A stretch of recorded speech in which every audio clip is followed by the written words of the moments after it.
All right. Hello, everybody. Good to see you here.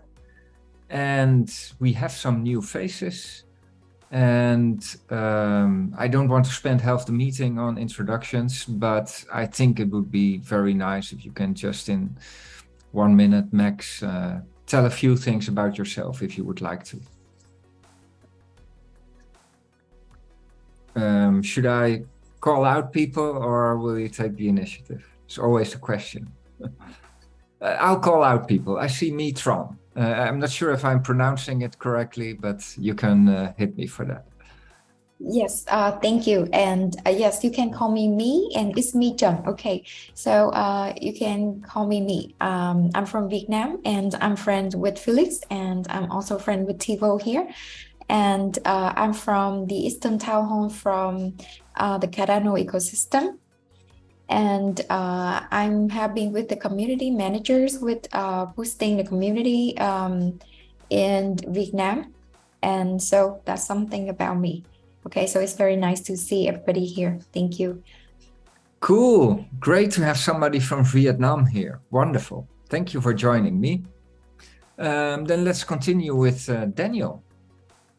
Hi, my name is Daniel, and from West Africa, Ghana. I'm part of the community managers for the African Town Hall, Catalyst African Town Hall, and one of the facilitators for the African Catalyst School. And I'm enthusiastic about blockchain and blockchain education and advocacy. And I'm happy to be part and to join this meeting today. If there's anything more, you can ask. I'll tell you. Welcome, Daniel. Glad to have you here. And Cardano Catalyst is a very good supplier of community members to us. And we are very grateful for that because obviously you also bring a lot of experience and yeah, we can only benefit from that. So welcome. Thank and you. Then I saw one more new face, Victor, I think. Hey, Jan. So I'm Victor. I'm also from the Catalyst community. I've created a few projects there, co-founder of Catalyst School, Catalyst Forum, Catalyst AIM. And I've been also proposal assessor, proposer, proposal mentor, and some other roles in the community since beginning in 2021. That's it. Cool. And actually, this is also a perfect meeting for you to join, perfect moment. What is on the agenda for today is our community governance program. And very specifically, we ran that program over the last 4 weeks. There were 2 weeks in where we asked our community members to come up with any proposals on how we can improve round 1 and create a proposal for round 2. It's also restricted to round 2. We don't want to start discussing now things for infinity. So this is just for round 2. It's an experiment. And then we had 2 weeks more on further discussing these things. And right now, the question would be which of these topics would be appropriate for asking our wider community for a vote. So what we had a very open discussion on anybody who would like to submit a proposal. Beforehand, we mentioned that we would filter down the proposals, all the proposals, to 2 or 3 that we would actually propose to the community.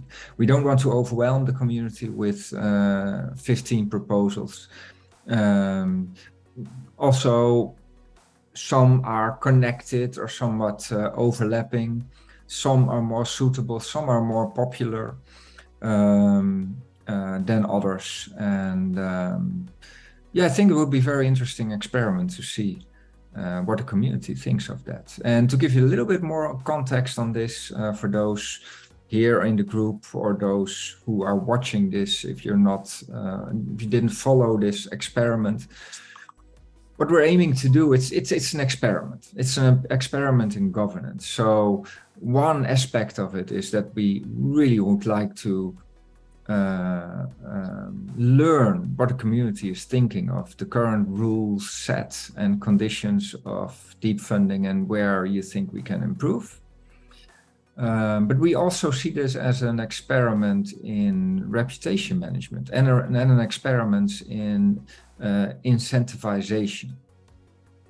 So what we did over the last 4 weeks is all the interactions on our deep funding portal, powered by our friends from Sway, is recorded, has been recorded. We will get an export from that. We didn't receive that yet. And there's also the new feature in the portal to have a Web3 login. Now, this means two things. One thing is that we can understand somehow which of the contributors were most constructive and had the most frequent things and were most liked, perhaps, on the portal. So which were the most helpful discussions or the helpful contributors, I should say. And the other thing is that we can connect that behavior with voting behavior on our voting portal, which is at this moment a separate environment. And then we can maybe use that reputation that you will get as a contributor on our portal and have that influence the voting weight on our voting portal. So people who are most helpful could get a higher voting weight than people who are not actively participating in these discussions. And another thing we can do based on this is that we can give some rewards to people for contributing, because we value these contributions and we think it's important, not just for these government proposals, but also for the actual deep funding round. We want people to be engaged, and we want all of you to help us from deep funding to find the best way to organize this also in the future. And we would like you to help all the teams that will put forward a proposal and help them think on how they can improve them with some critical thinking. So we will calculate which wallets or which people were most helpful in their contributions. We will check which of these wallets were, which of these contributors were connected to a vote on our portal. And based on that, we will distribute 100,000 AGIX in rewards over the most helpful contributors. So you don't have to vote to be rewarded, just contributing is enough. But just voting is not enough. Voting and contributing would give you the highest score, basically. And the details of that, and we also clarified that at the beginning of the process, this is an experiment. So we will have a look at all the data gathered, and based on that, we have some ideas how we want to do it, but it's not all set in stone. So we will come up with a calculation on, and we will be very transparent in who will have the highest rating and therefore also the highest rewards and based on what criteria. And then this is starting point, perhaps if it's successful, to do that and continue to do that going forward. Any questions? I'm a little bit distracted in the meantime by all kinds of chats going on, so I'll have a look at that in the meantime, while maybe you have some questions on this. Well, I think one of the questions in chat actually was whether you would need to log in with your wallet on the voting portal, and that's what happens in chat there. Try to explain that for the actual vote, you will need a wallet on Ethereum. That's right now not implemented yet on Cardano, unfortunately. Wish it was another way, but yeah, that's just not finished yet. So that's the current state. My question is that, like, how do you map the voter with the person that's contributing on Sway? Because what if they logged in with different wallets? Like, what's the identifier?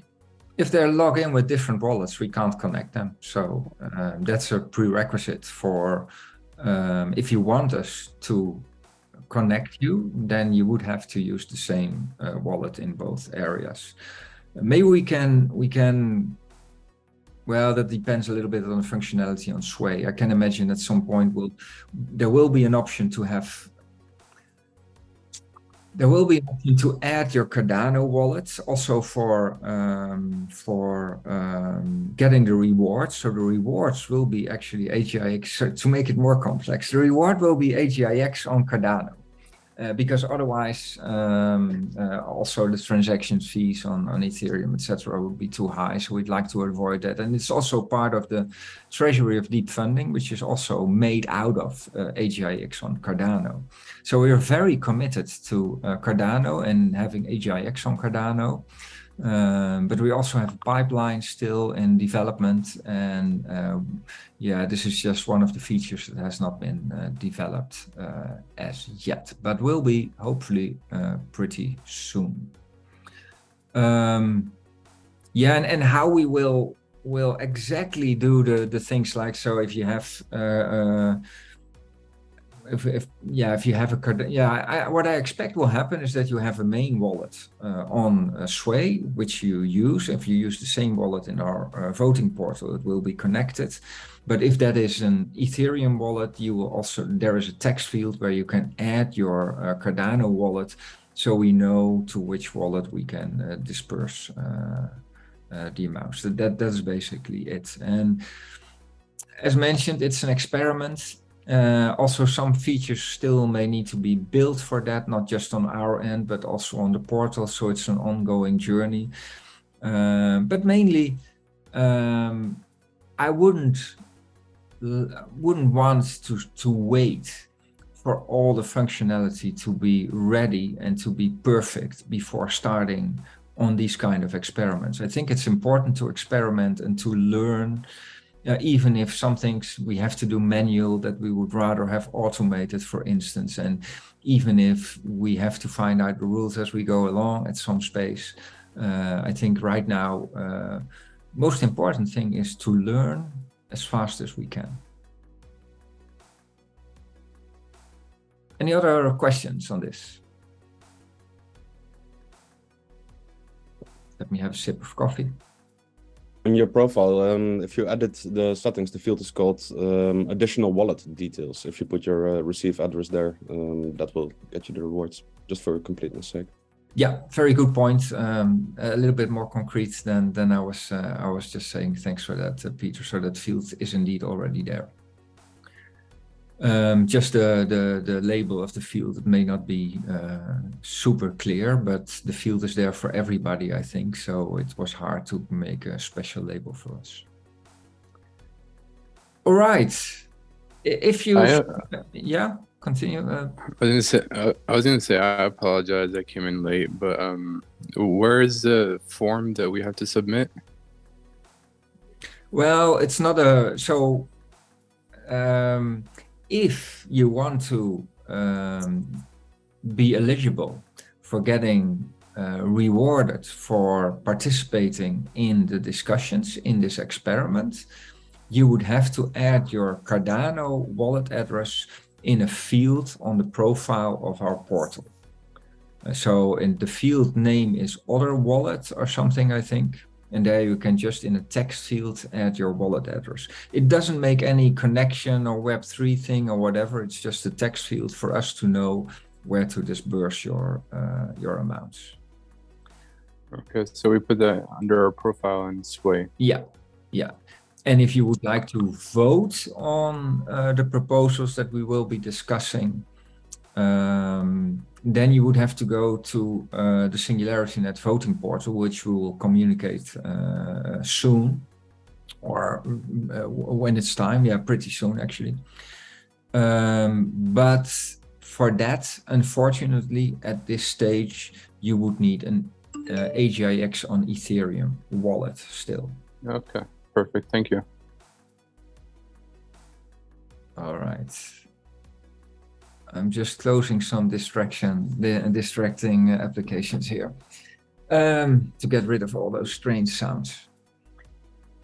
Yeah, so let's talk about the proposals. So what we did last time, we already outlined a few proposals that we thought would be interesting to put forward for a community vote. I will present them. What I did to focus this meeting a little bit, and also to ensure that after this call we can go forward really quickly to the voting process, because I'd like to have that done fast, because then also we can start with round 2 faster. So I'd rather not waste too much time. Therefore, I already wrote an outline of an article that I will probably publish maybe tomorrow or something. But it's a sketch. So I did this to speed up. I also wrote it to give our discussions here a little bit more focus.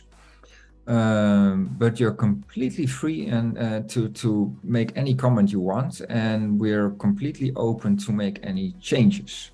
Not guaranteeing it, but yeah, based on argumentation, and if a lot of you think that we should have other questions that were put forward, or if we should format the answers differently, have different answers, or if the text should be different, because in these kind of votes, actually the texts are very important, because they can already consciously or subconsciously guide people in a certain direction, and we want everything to be as open and as neutral as possible, because we want to have genuine answers.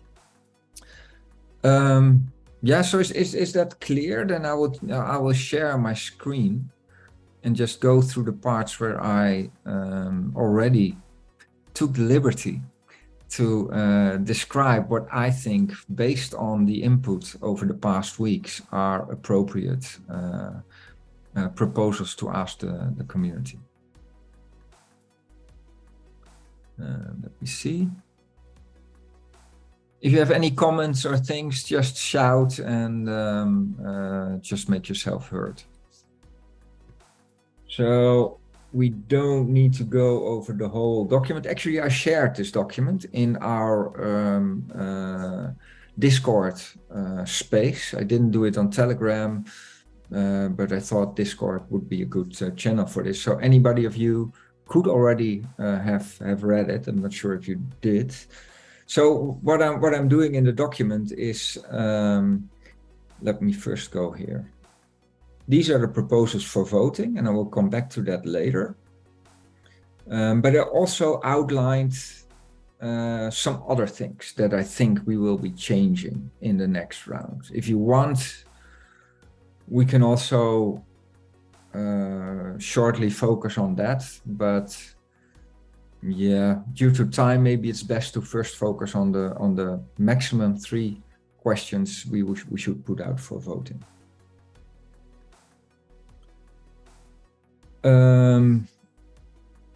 So let's start with the first one. The first question that I'm very enthusiastic about, it was submitted by Peter, I always say when I'm talking about it, is should we do something with existing for existing services? So what happens today is that we ask projects to come up with their proposal. And it has sometimes a front end, a back end, whatever, and a part of that is a service. But all of that still needs to be developed. Of course, there are also a lot of AI services out there already. And a shorter route to have the platform filled with interesting services might be to search those services out and see if we can have them onboarded on the platform. So it wouldn't be totally new services, it would be existing services in the market, but ones that we think will add value to our platform and invite the users to come to our platform and to onboard. Now, All of that is, of course, possible without deep funding. Anybody can come to our platform and publish their services, and if needed, we will give them all the help that we needed. But what this pool could do here is they could give a little bit of motivation, of extra motivation. So it could reward the publisher for the developer for the extra effort. But we could also turn it into a community event by splitting up the reward. So suppose that we have 4K of reward, then we could give 2K and I'm talking about USD then, USD value of AGIX. We could give 2K to the developer to do some efforts. We could give 1K for the community member that actually sought out the developers, found the developer, contacted him and motivated him to come to us on our platform. And we could reserve another 1K, for instance, for a community member. It could be the same one or a different one that is actively helping this publisher to onboard the servers on the platform with some technical things that need to be done. And then there's another aspect here. There are a lot of services out there that are not quite API ready. So maybe there's also, there needs to be done some development work still to make an existing services ready for the platform. And that wouldn't be a prefixed amount that can, widely vary based on the service. So that would depend on whatever the developer says is needed for that. So that's a last minute addition, Peter, that I added there. I didn't think about that before. So we have a kind of free form way that we are treating the proposals that are submitted. It's not that we necessarily take proposal 1 as is, and then we'll put that forward to the community. We try to use our collective intelligence to improve whatever proposal or to merge them. So for me, it's not so much about who made the proposal, it's about which proposal we can think of together that makes most sense for our program. Talking too much here already. I'll respond to that addition of the 4th point, because in a way for me that kind of overlaps with point 1, actually, the reward for the developer. It's not exactly the same, of course, and if there's additional work to be done, I don't mind reserving additional rewards for that. At the same time, this work has already been done in a different context with potential rewards back then. Yeah. So for me, I so far didn't really consider the API readiness. I guess in the end it depends on the numbers as well. It's going to be pretty tricky to define like one amount of rewards for. Yeah, it also overlaps with our regular pools. So there are 2 questions here. The first question is, should we be rewarding the developer? Because having their service on the platform would be a reward in itself, because if it's out there, it can help them start making money. So that's the first question. I'm really interested in your answers here. The question related to that is, if there is work to be done on the service and we pay it for them, for that developer, should we pay this person also just for putting it out, or should it be an and or kind of thing? So it starts with 2, but for if you need more work done, then you can add that, and we could expand that a little bit. That could be also an option. A third option, which I'm just thinking right now, so this API readiness, as I know, it doesn't have to be trivial. It can be quite substantial, and in some cases it could be completely refactoring the service that's already there. And then you could ask yourself, is this still fitting for this pool? Or should we then say, well, if you need that much effort to still update your service, better put it in our regular pool for new proposals. What do you think?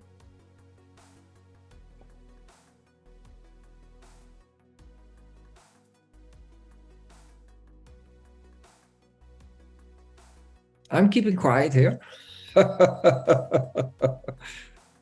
Was trying to do the same. Anybody has some ideas about this? Maybe the people coming from Catalyst are not that involved in our platform and AI services on our platform, etc. So that's a clear difference in with Catalyst, that we always have the condition for any well, always, we just had one round, but we always have the condition that whatever proposal you're putting forward, it should help support our platform or help grow our platform. And the two most obvious ways of doing that would be develop an AI service for our platform yourself, or utilize an existing service that is out there on a front-end proposal, for instance. So that's the background. So just like to make sure we're getting the question clearly, you're asking if those people that are developing the AI services should have a separate pool in which they get like rewards. So what we do, we have pools for anybody with any proposal that involves such a service. But what we see in the past round is what we get are mostly, and that was also intended, is that we get mostly proposals for services that still need to be created and maybe solutions around that service. But another way of helping grow our platform is for people to go out in the world and search developers or students or whatever that already have a service that could be ported on our platform with limited effort. And that's quite a kind of a different use case. And we also expect that would require much less effort than creating a whole new solution from scratch. And that is what this pool is targeted at. Yeah, in my opinion, I think, or I was going to say one thing real quick. In my opinion, for this second round, I definitely think there should be an amount allocated to that. And then we can just see how many people actually take advantage of that opportunity. And maybe we can expand that pool for the third round, or just get rid of it completely, just depending on the community and if they actually use it. Yeah, basically that's the case for every proposal. Right now, every governance proposal is in principle limited to round 2. But of course, if we think it's great, nothing stops us from continuing it. But after round 2, we will evaluate and see whether it did make sense or not, or if it should be continued or not. Exactly. Joanna. Yeah, I had a question. So how would the different proposals, so let's say people want to onboard their existing services onto Singularity, how would the expenses differ from one project to the next? Is it like they have to ask for an amount, right? So would it be that like how large the project is, or because then that would probably tie into number 4 on like the expenses. They could probably like break down the amount based on what it would take for them. So are you asking how this particular kind of service would differ from regular proposals on our deep funding? Or is it a generic question on deep funding itself? No, sorry, for this specific pool. So let's say like there's services that want to integrate into existing services that want to just integrate into Singularity. How would their amounts differ? Like what would be how would one project need more funding than the other? Depending on like the service, like, do you kind of understand what I'm saying? Yeah, so yeah, I think I understand, but correct me if I'm wrong. The way I started thinking about it, and I think Peter as well, is that it could be a fixed amount. So for regular projects, every project is different and has different monetary requirements. But in this case, it could just be a fixed amount. That's why I made the example, 1K for the community member that searches, 1K for the community member that helps onboarding, and an amount for the original publisher of the developer of the service to as an extra motivation, so to speak, because there's always some effort involved, even if it's just communication.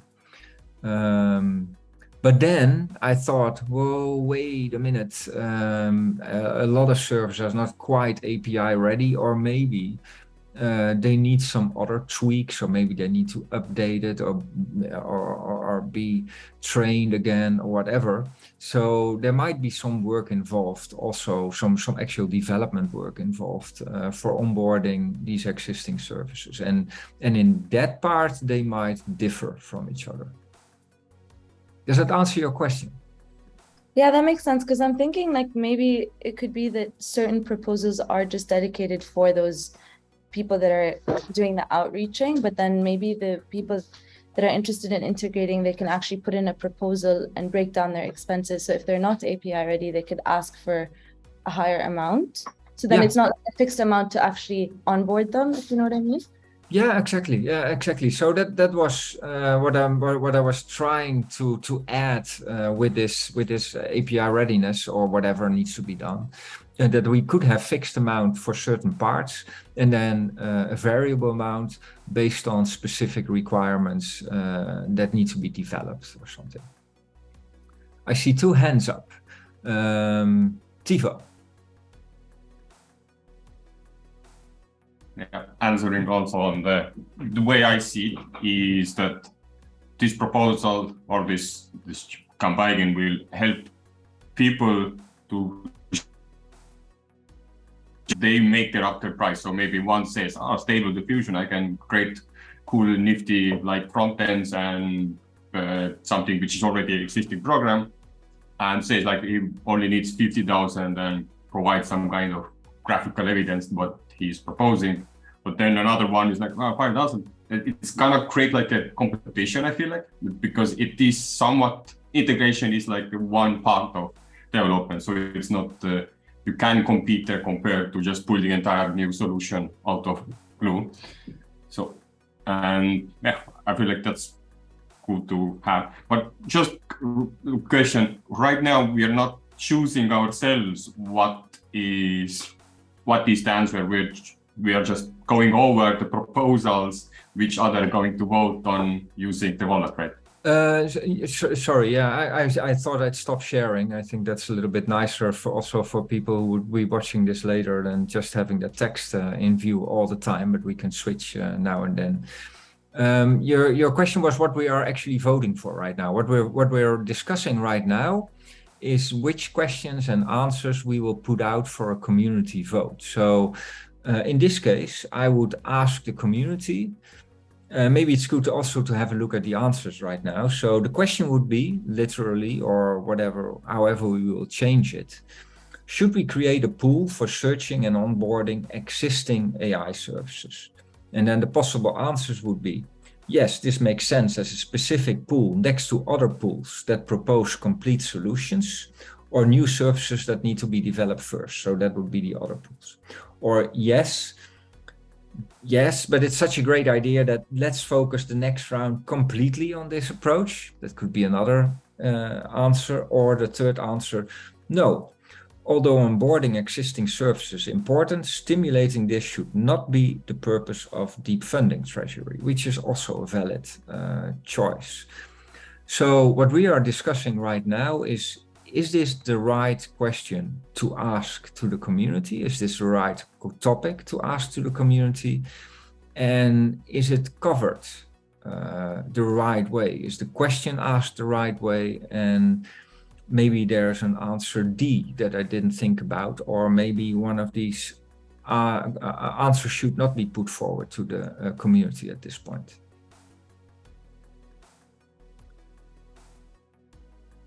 All right, I saw Peter's hand up before, but it's down again. I'm not sure if that's on purpose, Peter.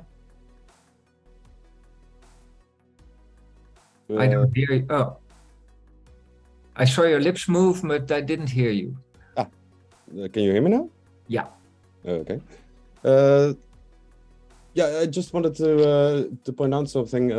Well, first of all, as a side note, we did upload Stable Diffusion last week, so that's there already. But on a serious, yeah, basically when I posed this question, the amount I had in mind was quite a bit lower than the, well, let's say 5K-ish per service. I was more or less aiming for 1K, and then the current question doesn't, that's out of scope of the question, basically. It's I'm not saying what is better, and not so much about that, but yeah, it's quite interesting. Like if we,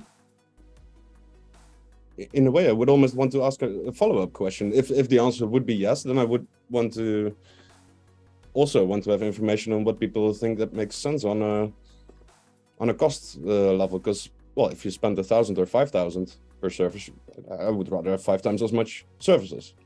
But of course, it needs to be enough incentive for people to actually on board. So yeah. What would you think? What would you think if you break it down? I mean, it's a very valid point. But if you break it down to a reward for the community that searches and finds a service, a community member that helps on board, and the publisher, if you want to reward this person at all, what would your breakdown be, and what would your preferred amounts be? Yeah, if I was an expert in the field of AI development, I would have a proper answer to this, but I won't pretend I have one. I mean, yeah, I feel that's also something Joanna made me think. Like right now, we don't have like the person doing the connection and reaching out to the developer. In this current setup, it's going to be a different one for every service. Well, actually, it could also make sense to have people specialize in that. Like if you have a proper network, you know what's the state of the item, what's easy to onboard, perhaps. If you have some expertise there, I could also see a way for yeah, just one person reaching out for a lot of different services. I'm sorry for diverging here quite a bit, but yeah. Yeah, so but what? How would I change that? I mean, I can put forward 10 services that I think are very worthwhile, and then I get 10 times the award. Yeah, fair. No, that would work. True. But you don't have a suggestion on better amounts right now. I mean, as a side note here, well, first of all, we have to start somewhere, and we can't ask all the questions and all the details. So I would start with the fundamental thing. Should we have this as a pool or as a complete round? And then maybe we'll take the responsibility ourselves to think of also with discussions like these, what proper amounts would be. And then maybe if we do a round or a governance round like this next time, we can ask for more details, and we can go one level deeper and ask some other questions. So yeah, it's a little bit of balance how many questions and how complex should we make it. Yeah, I see more hands up. Thanks for all your active contributions. Mihai. Thank you very much. Well, I think that we should evolve to our core mission in defunding in order to answer this so-called problem or proposal. It's not a problem, it's a proposal. I mean, we want to ensure that people will be able to enjoy the use of decentralized AI services. That's the core mission. And we wish to build a network of these decentralized and beneficial AI services. So having this core mission in mind, I think that Peter's proposal is very well thought, and the answers are quite obvious.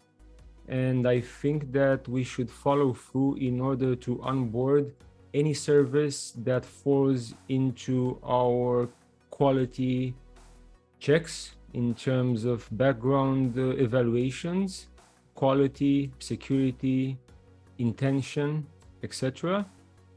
And I think that we should never forget the core mission of supporting the growth of our decentralized AI platform and marketplace. And that shouldn't be restricted to developing a new service if one already exists. Now, the funding has the purpose of growing SingularityNet's AI marketplace at core, not just funding new projects. So I think that any project that already exists or is in development should fall into a pool to be able to implement its service on SingularityNet's AI marketplace. Now, there might be different costs for phases of development that are remaining, or simply for onboarding, for adapting to our marketplace, like human resource needed to study our requirements, to onboard, to adapt technologically, etc. That might be somewhat small or big, depending on each service's requirements and their current state and expertise and number of people involved in their project. This is why I think they should fall into a pool, and I think they should be able to, once introduced to this opportunity, request the proper amount and explain why they need it. Yeah, thank you. While we're talking here, I'm thinking maybe since this is the first time that we will do this, we should keep it really simple. And suppose, and these amounts are completely open for discussion, and I'll ask you, Mihai, afterwards what you think on the amounts, so start thinking about that. Maybe we should keep it simple and say we'll give X amount to a community member that finds X amount for onboarding and X amount for the publisher. And with that amount, the publisher can do some base stuff and can make some adjustment already. If he needs more time than that fixed amount, then either he should go to another pool where he can offer more sophisticated stuff, or he should do it on his own account with the idea of having also the benefits of that once the service is published. So yeah, rethinking that, I think for the first round that might be a good one, and then we can see what comes out, and then yeah, the next time we can adjust that, either the amounts or the conditions. So Mihai, I gave you 1 minute. What amounts do you think are appropriate? Well, that's quite putting me into a 1 minute corner there, but yes. But I love this. If you have no idea, Peter also said I have no idea. Well, I love these sort of challenges, and I think that this is more of a research job and the marketing/sales job combined with partnerships, relationships. So considering this skill set and the effort needed, I would say that maybe bringing a ready to onboard lead would be worth 500 US in AGIX tokens. And maybe we could consider to double the amount or triple the amount up to 1,500 AGIX in up to 1,500 US in AGIX tokens if the recruiter also ensures a successful onboarding. Because I think that maintaining a relationship with the service that you're bringing on. Let me catch you in right here. These amounts will only be disbursed, all the amounts, after the service has landed on our platform and is live. Right. So on success. Yeah. But so that means that whatever we disburse, we will be guaranteed with the service. And of course, the community can decide if the service is worthwhile, if it's not too much overlap with an existing service, if it's differentiated, if the quality is high enough, etc. So not everybody should be awarded, but if it's a valuable service in the eyes of the community, they can, it's already there. So we only need one milestone here in contrast to other things. And the milestone is it's active on our platform. Yeah, I'm guessing that this could be turned into a mission, and proposals could be part of that for recruiters of said AR services, and they could be voted onto. And those that bring said AI services as leads for onboarding should be incentivized naturally, not just for recommending and introducing them to the marketplace, but also with a higher incentive for engaging into making sure that they're properly onboarded. I mean, being there assistant, their partner, throughout the entire onboarding process, alongside SingularityNet's tech team / community. Yeah. Yeah. So I think there will be one proposer for this, and that can either be the onboarder or the researcher or the publisher or the developer themselves. And they should point to the other people that could also get part of the allowance, and together they are into it to make sure that it's a successful onboarding. And if it's not going to be successful, then they won't get awarded. No reward. So they're incentivized. Yeah, well, if they come by themselves and onboard by themselves, then it means that our marketing has been successful enough to save on those costs. Right? And it means that our technical department is successful enough to save on those costs. So it means that we have a collaboration between marketing and tech good enough to save on those amounts. But on some cases, it might be beneficial to incentivize recruiters to become also guides for onboarding and partners for onboarding. What I expect will happen right now, and maybe in a few rounds that might be different, is that it's actually our community members that will go out to, that's what I hope would happen, that our community members would go out to AI developers and then say, hey, I have this great idea for you. Let me help you onboard your service. And then this community member would submit the proposal. And then he could say, well, this is the developer and this is his, and we can find a way for him to give us the wallet addresses of everybody. But those are details we need to sort out, and we need to make sure that there's not too much gaming options there. But I think the main thing is we should make one person responsible for disbursing the amounts across the different parties. But also these amounts of these kind of details are similar to the amounts are separate from the fundamental question, do we want this? And I think that's the most important question to ask. And the second one is this best appropriate for a pool within round 2? Or should we have alternate rounds? One round classic, and then the next round existing services, and then classic, and then existing services again, or another way? I personally think this is a great idea, and we should, from my point of view, have it as a recurring poll in each of the funding's iterations, because there are numerous services that are waiting to be discovered. And there are multiple people that are waiting to be incentivized in order to participate in this discovery process and in the onboarding process. All right. Having a fraction of the funds allocated for this will be highly beneficial.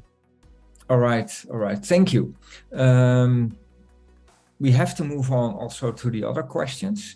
But is there anybody here who would like to say some more on this? Are the questions, do you miss a question? Do you miss the phrase? Is there anything wrong with the phrasing? Do you have an idea on what are proper amounts? Or do you think we should ask for the amount in a separate question to the community? That's also a possibility still. Yeah, I would just caution against making the reward too little, because that maybe will decentivize people like not to go ahead and look for the AI services. So that's the other side of the story I think we got to take into consideration. May I also suggest something? Maybe oh, sorry, I feel like I keep cutting you off, but there's a delay. No, just go on. This is not a formal thing, so please go ahead, Joanna. But I wasn't sure if he was finished. I'm so sorry. I know you're good. I was just going to say, since like most of this proposal like inherently is going to ask us to do the work up front, so people are going to be like asking themselves whether or not it's going to be worth it to do it. And yeah, that was my last point of that. May I suggest something? Maybe for the amount of, so this is how I'm kind of envisioning it, and I'm just thinking out loud, but maybe we'll have a mission that's just dedicated to onboarding new services. And then those people can put in a proposal. So people as in either the onboarders, so the recruiters, or the developers themselves. But if both of them are included, then they should be included under one proposal. And just like any other mission, people can put in a proposal and ask for an amount with a clear breakdown of all the expenses. So we don't actually max the amount per proposal, but they should explain exactly where those expenses are going. But we make it clear within the mission that if you have an onboarder, let's say we decide on 1K, and this is something that needs to be decided within the community and as what's a good incentive. And just say, if you have an onboarder, keep in mind that $1,000, for example, from your amount is going to go to these onboarders. And that way, maybe we can get a clear idea of what those existing services might ask, what amount they would be asking for and why they would be asking it based on the expenses that they would break down within the proposal. Yeah, so I think the fundamental part here is, but correct me if I'm wrong, and that's a very interesting question. Should we have fixed amounts for these services? And I'm talking about this first experiment here, this first round. So, and with a fixed distribution, or should we leave it to the proposers to say, well, this is what we need to get this existing service on the portal? I think that's a very important question. Because either way, the proposals need to get voted for. So it's just like any other mission. And then we take the responsibility off us for, like, if there was an onboarder that recruited you into this, you have to make sure, like, you're part of the team now till you get the proposal and you do the disbursements as you see fit, kind of. I'm not sure how that would work in detail, but also then it might mitigate the problem of if I onboarded 10 proposals, then I get $10,000. Not exactly, because not all 10 of them would have succeeded, for example, but I would be a part of those 10 proposals till they get implemented and possibly funded. Yeah, so question is, should we keep everything open? So also the finder's fee, so to speak, should it also be different for everybody? Yeah, I'm not sure about that one. I'm not sure if it has to be a relationship between the recruiter and the project themselves, where they break down this by themselves, and then that could create an incentive for me as a finder to be like, okay, you know, make as many relationships as possible. I'm not sure how that would work. Or as deep funding, in the proposal requirements say that if you do have a recruiter, you have to allocate $1,000 or something. That's something, I think those are details we could probably test out. Interesting. What I'm thinking right now is that when we start voting, we can create for each question a new proposal. Where we can continue these kind of conversations about detailing it, also with people who maybe stumble upon this while voting or getting invited to vote. So we can get some more guidance on the details of this, because we have some time until, so we can vote on some things and we can have the exact definition on how we implement it separate from the vote. But we need to have it defined before round 2 starts, if we are going to implement it. But yeah, anybody else here? Maybe Peter, what's your idea on this, as the father of this proposal? Do you think it should be fixed amounts, or do you think we should leave it open? Like the option of keeping it open. I mean, then the votes can determine where the value is. That makes perfect sense to me. Like we could consider putting a cap, but at the same time, if somebody, yeah, I don't know, if it's, just imagine there's some actual stupidly impressive AI service which we otherwise never would get, but they ask for, I don't know, 20K to onboard. It might even be worth it if it's actually. Yeah, I think putting a cap there is. I mean, the pool itself will need to have a cap. Yeah, for sure. Yeah. But yeah, for putting a cap on the proposals, I'm not sure what the benefit is there. So yeah, I didn't see it. All right. Just to that point, I think it might also just make it that every mission is treated the same. So then it's more maintainable over a period of time, that we're not like some missions have fixed prices for proposals versus others don't, and that way it like organically grows. But I don't know. All right, and then we can have as an example But also that shouldn't be fixed then, I suppose. A possible breakdown where you say finder's fee, onboarder's fee, developer's fee, but they can add something to that or change it the way they want. And we will keep it an open format, which may make sense since this is the first one, to keep it open to see what comes up, and then maybe in the next round we can restrict it a little bit more if that makes sense based on our experience in the first round. I see a thumbs up there. All right. Unless anybody, so thanks, Joanna. You actually put your mark on this, and we'll change it accordingly. So yeah, this is exactly the kind of conversation that I was looking forward to. So we'll keep it open. One tiny thing which passed in chat was considering a finder's fee as in shape of a percentage of the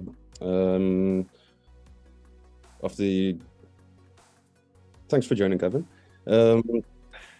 Just as the API calls generate income, to have a percentage for that reserved for the as finder's fee, which, yeah, it doesn't really keep it simple, to be honest, but I quite like it as well. Yeah, let's think about it a little bit, because what I'm thinking about right now, what I would like to avoid is that there's a community member who goes out to a developer who says, hey, I have this great idea, let's create this proposal. And then the developer says, thank you, I am fine on my own now. And then all the work of the community member finding this person is for nothing. I'm not sure if we can 100% avoid this, but yeah, or if they know that there's a finder's fee, they cannot go through the finder and go submit a proposal themselves. yeah. So I'm not sure if we can 100% avoid this, but that requires a little bit of thinking. And I mean, I don't think this is a problem that doesn't need, like, I think this is a problem that can be solved within the community and trial and error as well. Like, it's kind of just how there's in our world today, there's a lot of people that literally work on making these connections and having a finder's fee. And I'm sure if it works in the real world, it could be replicated this way as well. Yes, I think if the community member is smart, and of course we only have smart community members, I see that every day, they will already create the proposal.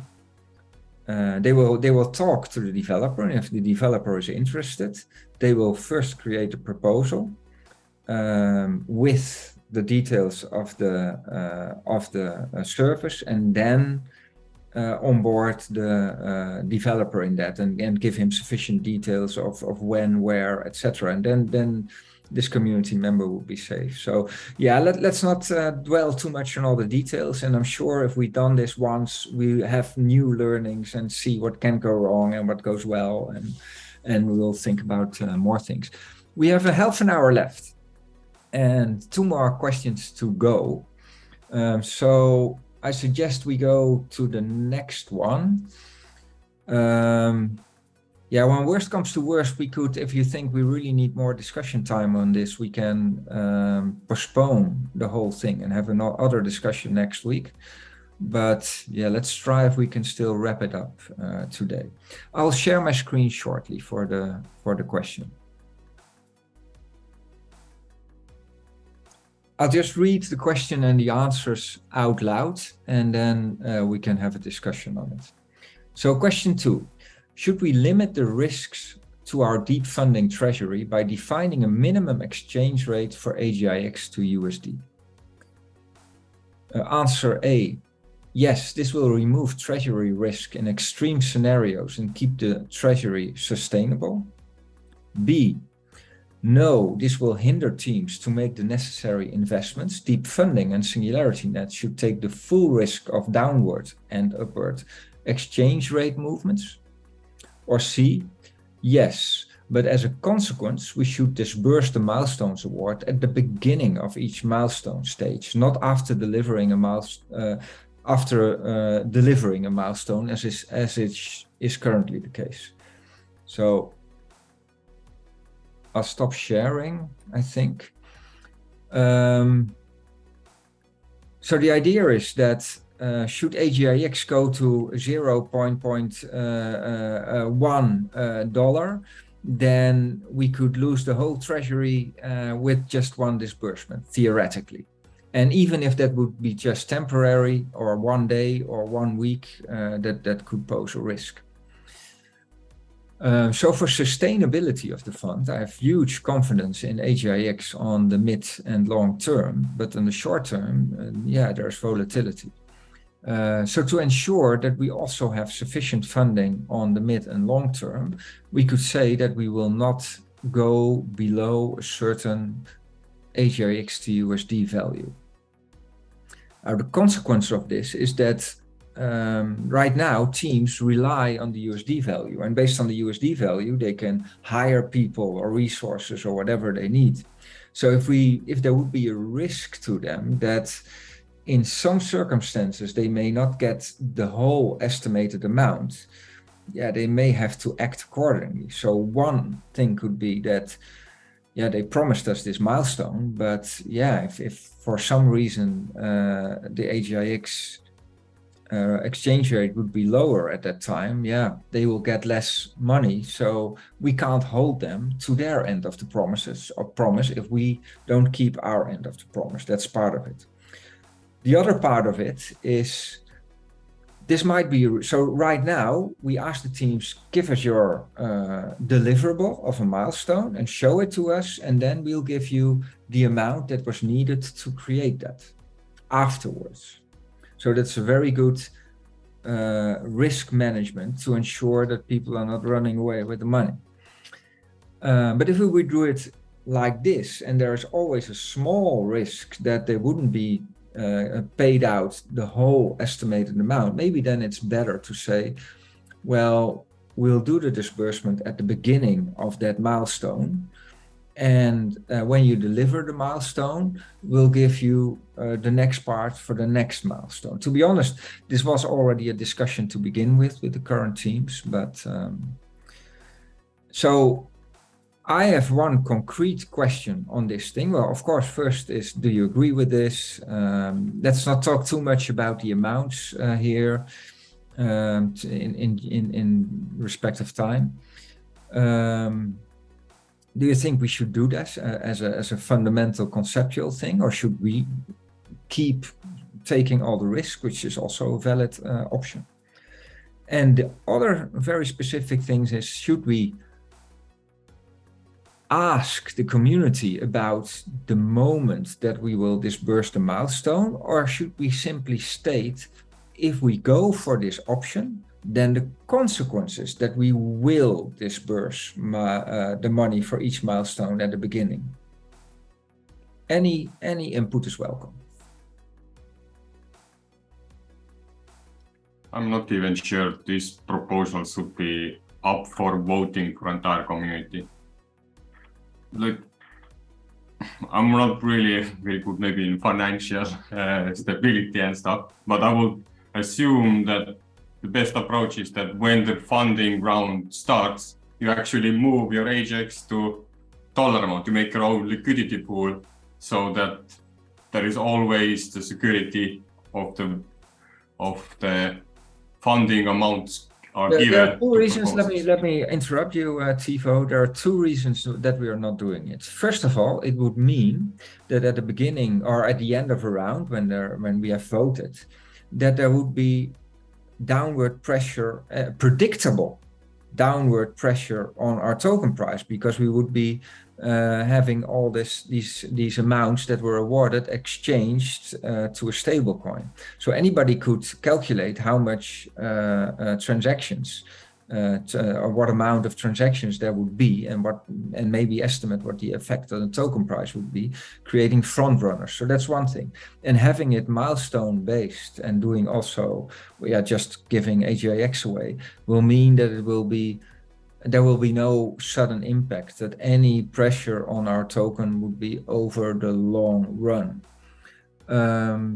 The second part of it, the moment that we have a utility token. So the only reason that I'm talking here about the value of the token is because the teams are using it for actual work. The moment we are exchanging our utility token to a stablecoin means that we are liable to taxation, because then it's not just a utility token, then it's part of our company's treasury. So that's another reason for not exchanging it to a stablecoin. Technical reason. But sorry to interrupt you, I just want to make that point quickly.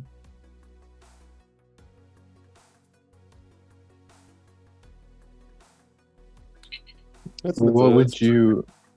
Oh, go ahead. Sorry. I was gonna say, what about maybe leaving it also open-ended to the people that are requesting the funding? Like maybe they want to take the downward and upward risk, like they votes and they go on to the next round. Like, okay, maybe we do want to take the risk ourselves instead of leaving it onto you, SingularityNET.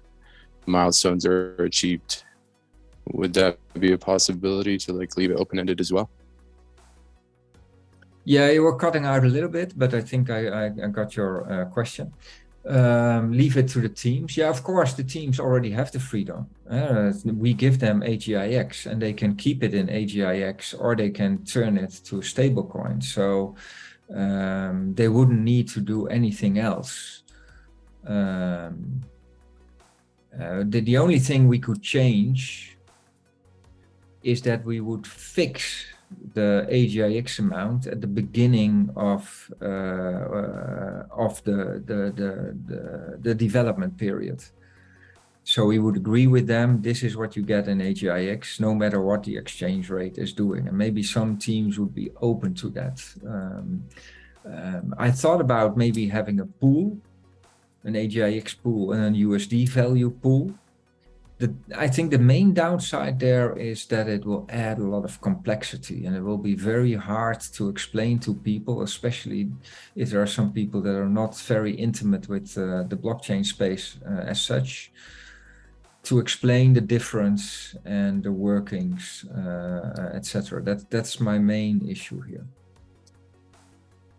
Yeah, this is a very, I guess, not sensitive topic, but it's important because like we all saw the recent volatility with the AGIX token, so it's an important thing that we should agree on. I think so, but I don't know if it's time. Eamon, do you have anything to add here? Yeah, I guess the connection is kind of bad, but I was gonna say in the spirit of decentralization, maybe we should let the community vote on it, yes. Cool, thanks. Joanna, what's your take on this? I think yes, I just feel like maybe it's too early for some reason. Like I think we don't have enough experience to dictate if it's like to make a decision like that early on and then stick with it because of the lack of funding rounds that we've had. And I feel like the way I imagine it is we want to incentivize the proposers to utilize AGIX within their platform as much as possible, so to reduce the need to actually exchange it. So I don't know how that will come about, but maybe with some experimentation. Yeah, so I want to point out that this, if we do this and if we vote on this, the vote would be valid for round 2. And after that, we will evaluate whether it makes sense to continue that or not. So that's what we are asking the community.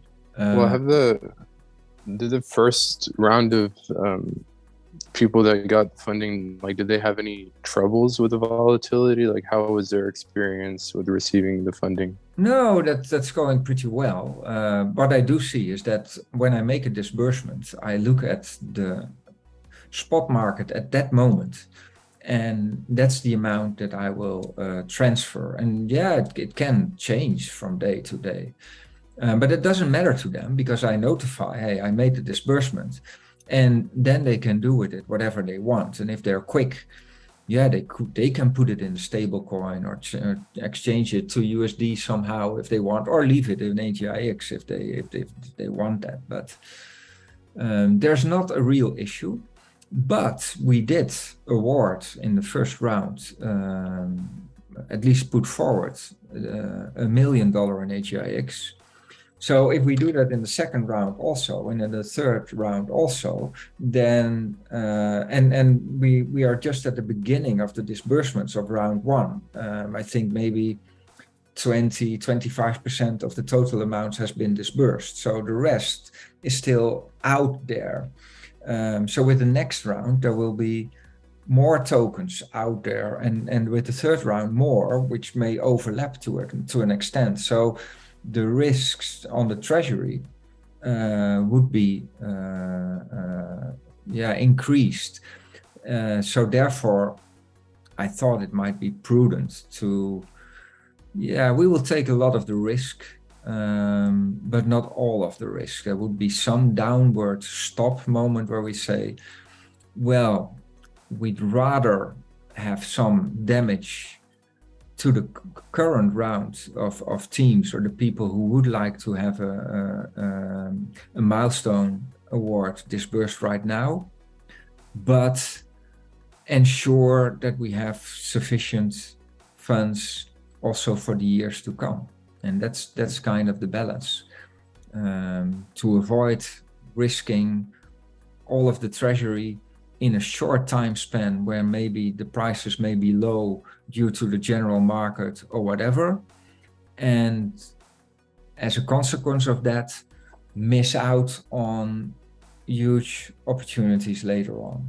That is the kind of balance that I would be looking for. Yeah, so in terms of the treasury, I guess like you said, SingularityNET would take the risk, but each project that is receiving funding, like you said, they can just transfer the AGIX, the stable coin at any time. So like as long as they're aware of that fact right when you make the transfer, if they don't want to keep in AGIX just so they can keep their amount set at the like funding amount, they should know that, hey, we can just transfer it to stablecoin, and whenever we need the AGIX, we can always transfer the stablecoin back to AGIX. Yeah, but I'm trying here to reduce the risks for SingularityNET, not for the teams. That is clear. They can protect themselves as they want.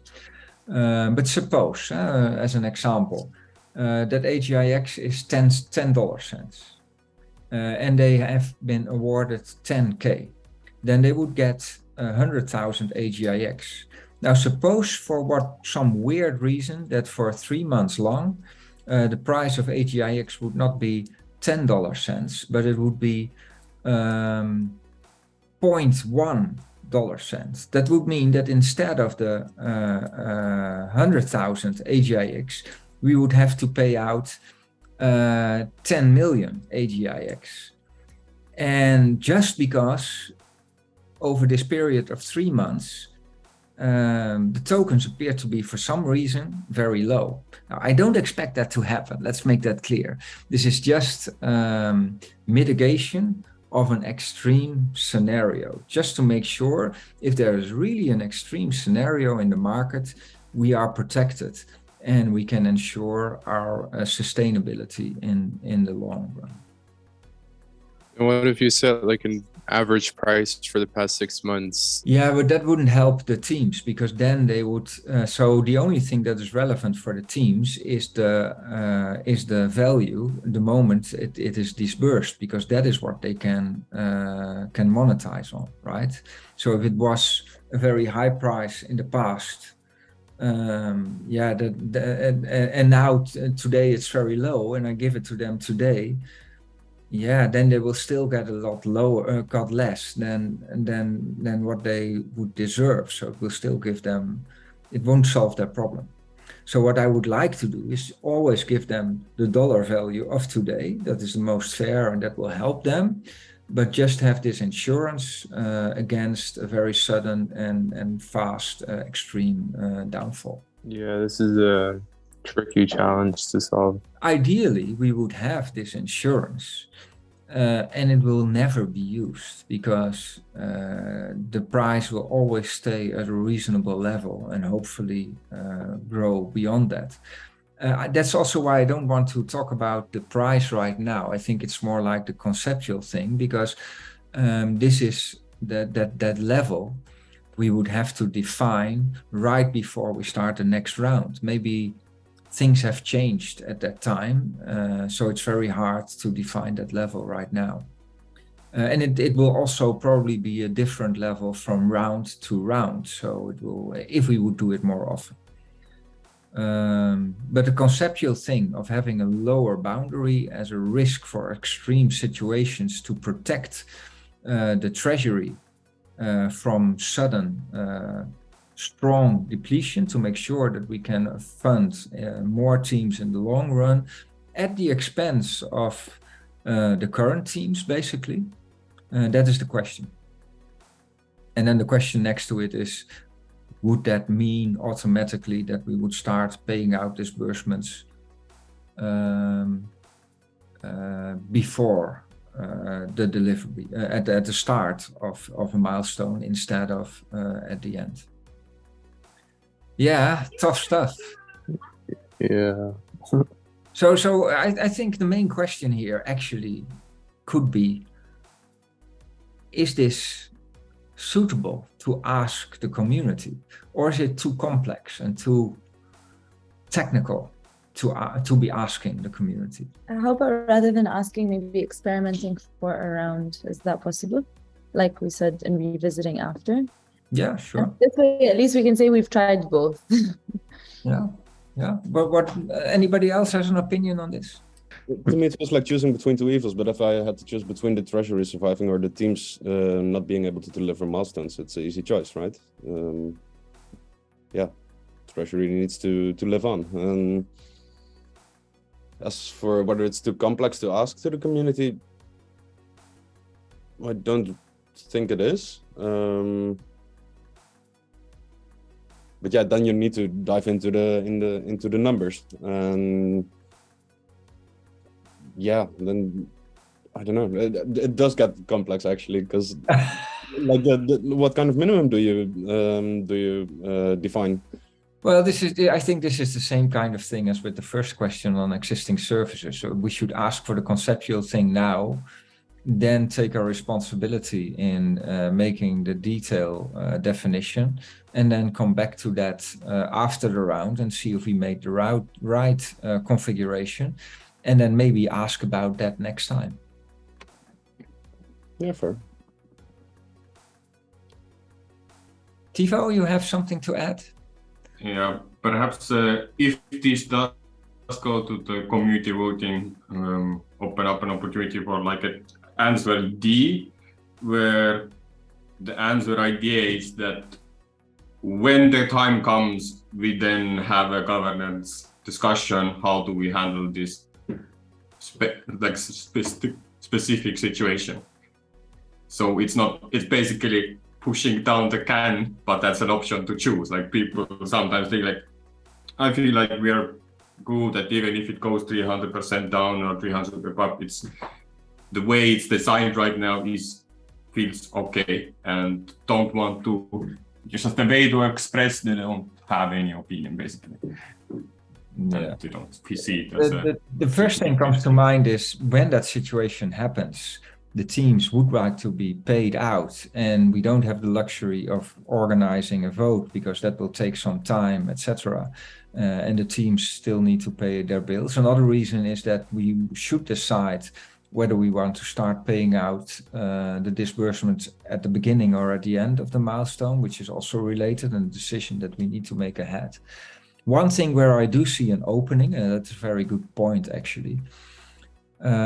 Suppose that a team has 10 milestones, all go flawlessly, but only milestone 5, they got 50% less than was expected due to some kind of crazy volatility on the market.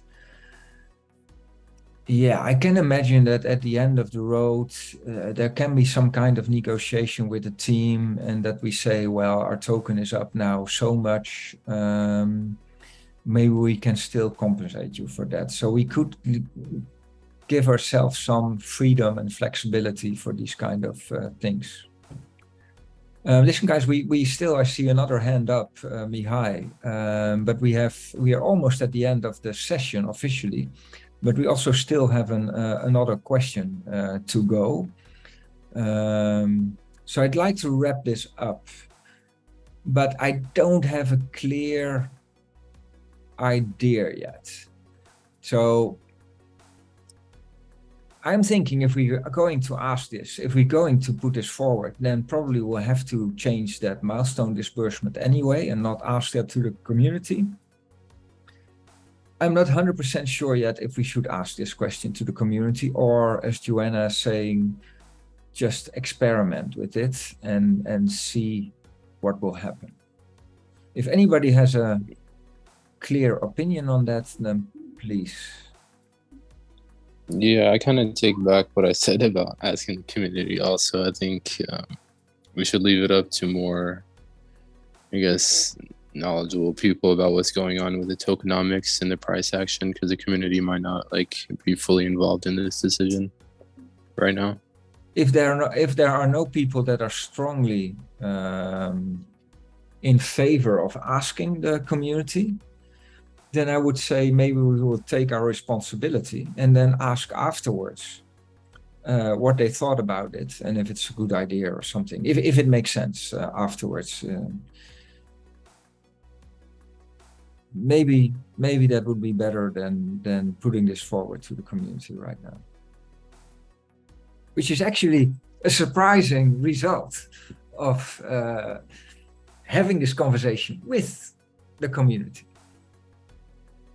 But interesting nonetheless. Peter. It does make me wonder, if we choose to not put it forward, would we then simply put forward 2 questions?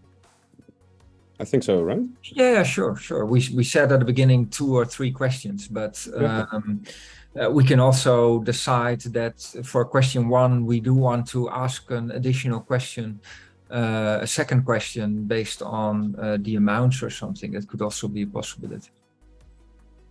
But let me just quickly, I'm not sure if you're pressed in time, then of course, please leave. I have a little bit of spare time, but not too much.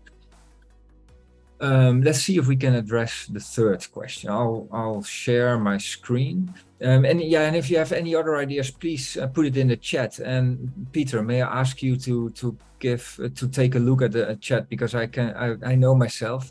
Once I start reading the chats, I'm not listening anymore. So I'm trying to focus on the vocal part. Right, last question for tonight. An interesting discussion. So thanks a lot already for this. Really appreciate it. Question 3. Maybe this is an easier one. The question is, should we have a small pool in round 2 just for projects in the ideation phase? And there are only 2 answers in this case. Yes, even though there is no immediate impact on the platform, it enables people to bring the best ideas to maturity and get early feedback. And B, no, if the team is not able to create a proposal with sufficient detail, they are probably not ready to get funded at all. So let me give a little bit of context here. The idea is to have a pool for projects in the ideation phase. Originally in round 1, the condition for every project was they should support the growth of the platform, usually by utilizing a service or creating a service. But in the case of an idea, there's no impact, no immediate impact to the platform. So it wouldn't be a valid proposal in round 1. Now, what we can do in round 2 is say we have a smaller pool with a smaller amount of money and maybe a maximum per proposal, where people can put forward their ideas. They will still need to define some deliverables, like I will create all the user stories, I will create a technical design or whatever, for which they will be rewarded, and we'll give some extra attention to projects in the ideation stage, and we'll give the people who forward these ideas a better option to start creating a team around it, because they have a little bit of money they can use to pay people to detail their proposal. For instance, create some technical details on the proposal, which seems to be the most straightforward thing here. Okay, I'll shut up. Feedback, any ideas on this? Would this be Tivo? Yeah. Yeah, I strongly believe that this is kind of a proposal we should have from community, and perhaps even add a bit of clarity, because these are ideations and like incubation style proposals, at least at the first glance when I listened it. And there could be a bit, perhaps a smaller scope of the roadmap they are proposing. So yes, the budget sometimes, even if it's smaller, it doesn't mean the roadmap isn't small. So having perhaps answers there which say yes, but the results has to be kind of auditable or seeable in like 3 months or 6 months. This way, it's easier to measure how these small funds help to incubate and have an impact on these people who are now experiencing how to get funded and how to write proposals and what is expected from them. Yeah, I see I have my sharing on still, so I'm highlighting this sentence. So I would add a few conditions here. So I would add the condition that they need to define a few deliverables, so either a technical design or whatever, just like a regular project. So it's not just talking, it's also creating something. They have to create something. And I would add that it would only be valid if it has the goal to actually submit the proposal to a regular pool in the next round. And the next round will be maybe 3 months later. So that would already implicitly mean that they would have 3 months time to bring it to the level of maturity that it is ready for a full-fledged proposal. Good point. And I'll stop sharing. Anyone else? And I would add on maybe like just like defunding goes through a voting process, and like the ideas with the most votes get the funding. I think this ideation phase or ideation idea, whatever you want to call it, should also like be presented to the community, and then the community can vote on the ideas also, and then those are the ones that go to the next step. Yeah, of course, that's completely the idea, right? So people, it's just that we make a special pool for ideation proposals. And the reason for that is that we can add a maximum amount, which is lower than for complete proposals. And also to separate it, so it's more clear to everybody, oh, this is just something in the ideation phase that needs more detailing and not a full-fledged proposal yet. But yeah, so if we get 10 proposals with 10 ideas, then it's up to the community to say, well, we should award all of them and enable all of them to go to maturity and give them a little bit of money for that, or tokens. Or say, well, these 5 ideas are really, we don't believe in them anyway, so we don't want to invest in bringing them to maturity, and that would be perfectly valid. So yeah, 100%. Yeah. Anyone else?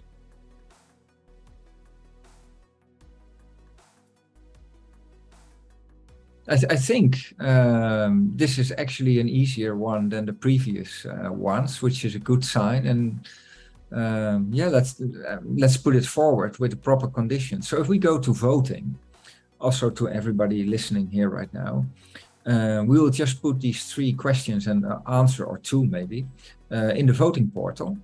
But we will refer to the article that are shared here on the screen, which we will be publishing shortly. For the context. Maybe we can also add something on our voting portal for context that remains to be seen. But this context is important, right? So, and we won't make it all part of the question and the answer because that would make it too long. So we'll keep that separate in a separate explanation. But there we will explain these things like you will need to have deliverables. It will need a proper vote anyway, etc. Thing on this, in a way, it's the same as for question one, also being a small dedicated pool. Would we here follow the same logic and not, for example, not put any cap on proposals? Yeah, I would follow the same logic indeed. So there a cap on the pool, so that we know that not the whole, what is the maximum amount that goes out to ideation, which would be maybe, I don't know, 10% of the total amount awarded, something like that. But yeah, I would leave it. So I mean, in this case, I can imagine that there's also much differentiation. So maybe somebody has a great idea, but it needs real in-depth analysis of specific technical domain or whatever to come up with a proper proposal and a proper estimation of the costs and time involved of that proposal. So that could be more substantial. Yeah. So yeah, short, long story short, yes, we should keep it open, in my opinion. Having a pool like this, is that where you end up funding parts of business development, which they otherwise would do anyway, more or less? If they would do it anyway, then probably it would also be part of their roadmap and their milestone and their estimations. But that is actually question B, right? Or answer B. If they are not able to create that proposal in sufficient detail, then probably they are not mature enough. So we shouldn't be funding them at all. So that would be your answer then, if you think that. And of course, everybody can still create a proposal in our regular pool. And they could even make some explorative part of that. But I know that some people don't have the capability for instance, for the technical analysis. And then this could just give them that little bit of support to find somebody to help them and to get some more visibility and also to get some feedback on their ideation. Yeah, clear to me. All right. Anybody else? No, I wouldn't say I agree, and I like this. I like the idea of pushing this proposal forward because I think there's a lot of times that there's great proposals or in ideation, but they don't have enough funding to put it forward. So this could be a good incentive for people for sure. All right. Yeah, I think it's a great experiment, and yeah, I think we'll learn from it, and we'll learn if this is accepted by the community, and we'll have that in the next round. Yeah, I have no idea if there will be many or a few and what will happen and if they will actually make it to full proposals or not. Maybe it will also protect us from immature proposals being voted upon and then not delivering if we have that. So that could be even another effect that just pops up. But yeah, will be interesting. So yeah, thank you for that support. So I think the outcome of today's discussion is that we will probably, as I see it now, go forward with 2 of the 3 proposed questions. The middle question, we can actually effectuate that, but without asking the community because it's quite technical. And maybe we can better do it and then evaluate afterwards if it had any impact. Existing services, what we changed is that we will not have fixed amounts, but we will leave that open. Also the breakdown in different roles, etc. We will break that. We will leave that open for the proposers, but we will put it forward, and also the exact amounts Oh, yeah, that's open. Yeah. So we don't need to have a follow-up question on that anyway, thinking about it. Yeah, and then we'll have the ideation pool and put that forward. And that's a quite straightforward thing, I think. So, yeah, I think we covered some ground here. And we have some results. And thanks to these discussions, I have some new input that we can use and have a better proposal and a better experience. I think the nice thing of these two questions is that they are very concrete and that our community members can identify themselves easier with them than the middle one. So I'm looking forward to see what will happen that when we put it actually forward to voting. Anyone would like to have some last words on this?